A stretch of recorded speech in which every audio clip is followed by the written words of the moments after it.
একটা খুবই দুশ্চিন্তার খবর দর্শক। সিএমপি কমিশনারের বেতার বার্তা ফাঁস, ওয়্যারলেস অপারেটর গ্রেপ্তার। খুবই মানে অপরাধটা খুবই স্পর্শকাতর এবং মারাত্মক, আমি যেটা বলবো। কারণ ওয়্যারলেস অপারেটর মানে এটা যদি গোপনীয় জিনিস ফাঁস করে দেয়, তাহলে এমনি তো বুঝতেছেন যে পুলিশকে আরো বিপর্যস্ত করে একটা পরিকল্পনা তো বিভিন্ন মহলের আছে। এবং এখন পুলিশের সেট আপ বলা যায় প্রায় 80 থেকে 90 ভাগই আওয়ামী লীগ আমলের।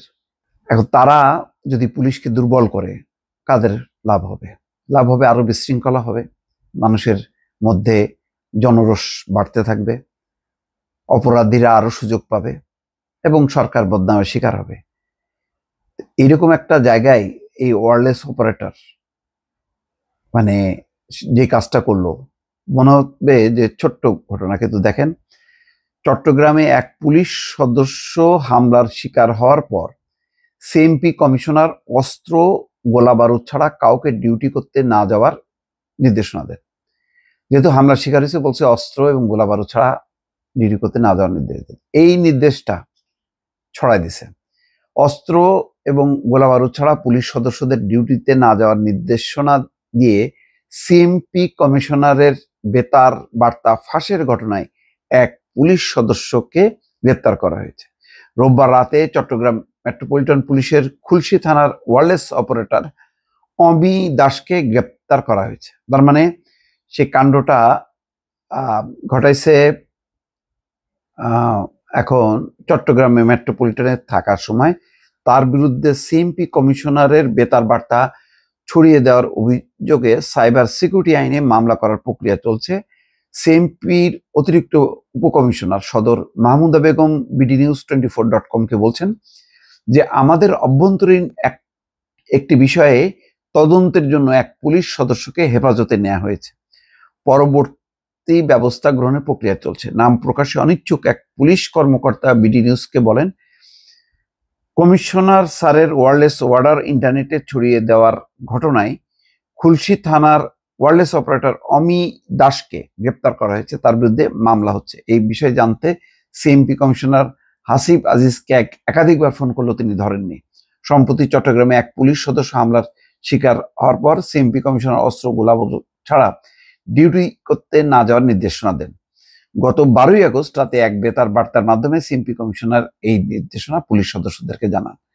পুলিশের সামনে কোনো অস্ত্র বের করা হলে সাথে সাথে গুলি করার নির্দেশনাও দেয়া হয় ওই বার্তায়, যে পুলিশের সামনে অস্ত্র বের করলে গুলি করবে। এটা তো স্বাভাবিক। আপনি এতে দেখেন আমেরিকায়, আপনি যদি মানে কোনো রকম তাদের মনে হয় যে আপনি একটা অস্ত্র বের করতে পারেন, সাথে সাথে সে গুলি করে দেবে।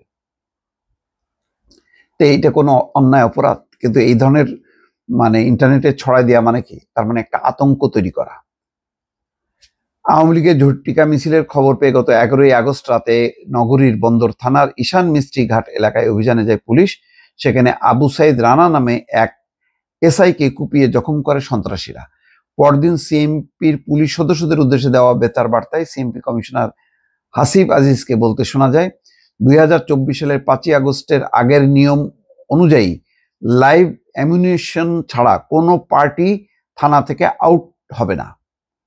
মানে 5ই আগস্টে 2024 সালের মানে ওই নির্দেশনা অনুযায়ী রাবার বুলেট দিয়ে কাজ হবে না। I repeat again, rubber bullet দিয়ে কাজ হচ্ছে না। বন্দর থানার পুলিশ সদস্য আহত হওয়ার বিষয়টি তুলে ধরে বলেন, ওই পরিস্থিতিতে পারলে 2-4টা লাশ ছাড়া যেন কোনো মোবাইল পার্টি ফেরত না আসে। তিনি আরো বলেন, সোজা কথা, কোনো টহল পার্টির সামনে অস্ত্র বের করা মাত্রই, আই রিপিট, অস্ত্র বের করা মাত্র, সেটা আগ্নেয়াস্ত্র হতে পারে, ধারালো অস্ত্র হতে পারে, পুলিশ পার্টির সামনে অস্ত্র বের করা হলে গুলি হবে, এতে কোনো সন্দেহ নেই। দণ্ডবিধির 96 থেকে 106 ধারা তুলে ধরে তিনি বলেন, অস্ত্র বের করা মাত্র গুলি হবে, মাথায়, বুকে, পিঠে করবে। সরকারি গুলির সর্বোত্তম ব্যবহার নিশ্চিত করতে হবে। সিএমপি কমিশনারের ওই বেতার বার্তার একটি অডিও সামাজিক যোগাযোগ মাধ্যমে ছড়িয়ে পড়লে ব্যাপক সমালোচনা শুরু হয়। গেল বছর জুলাই আগস্টের মানে আন্দোলন দমনের সময় পুলিশ যেহেতু নির্বিচারে অস্ত্র ব্যবহার করা হয়েছিল বিগত হাসিনার সময়, ওই একই নির্দেশনা দিচ্ছেন এই কথা বলে মানে এক ধরনের আতঙ্ক তৈরি করা, জনমনে পুলিশের বিরুদ্ধে রোষ তৈরি করা।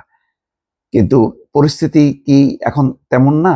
ইন্ডিভিজুয়ালি যদি আক্রমণ করা হয়, যেখানে কোনো আন্দোলন না, দুর্বৃত্তরা যদি, সন্ত্রাসীরা যদি হামলা করে, ওই অমিদাস ছড়ায় দিল, কি উদ্দেশ্য থাকতে পারে? দর্শক নিশ্চয়ই বুঝতে পারছেন। ভালো থাকবেন। আল্লাহ হাফেজ।